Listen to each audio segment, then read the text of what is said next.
আমি কিছুদিন আগে অনেক ফান ভিডিও করছিলাম, তাই এখন আমি ইসলামিক ভিডিও করার কারণ হচ্ছে আমি দেখছি এসব আজে বাজে ভিডিও করি আমার কোনো লাভ নেই। আমি যদি আমার ইসলামিক ভিডিও করার পরে যদি কোনো মুসলিম আমার ইসলামিক ভিডিও পাওয়ার পরে যদি আমার ভিডিও দেখার পরে যদি কেউ নামাজ কালাম শুরু করে, তাইলে আমি জানবো বলে আমার জন্যে কেউ নামাজ কালাম পড়ছে। তাই আমি ইসলামিক ভিডিও করতেছি।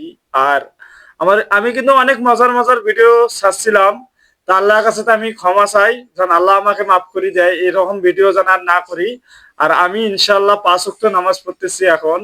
তা আল্লাহর কাছে তো আমার একটাই আশা, আমি যতদিন বাঁচি থাকবো আল্লাহ যেন আমার শরীরটা সবসময় ভালো রাখে, আমি যেন 5 ওয়াক্ত নামাজ পড়ি।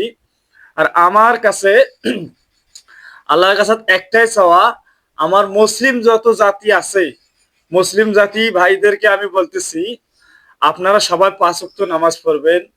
কেন না আমাদের আমরা মুসলমান, এইটাই আমাদের বড় পরিচয়। তা আমরা বড় পরিচয়টা আমরা কিভাবে অর্জন করব? আমরা যে মুসলিম, আমাদের যে একটা অর্জন করার জায়গা আছে, সেটা হলো আমাদের মসজিদ।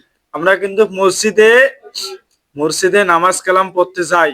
মসজিদে নামাজ কালামে যে এত ঠান্ডার এত যে ভালো লাগে, সেটা আমি নামাজ পড়তেছি এখন, সেটা আমি আপনাদেরকে বুঝাইতে পারতেছি না।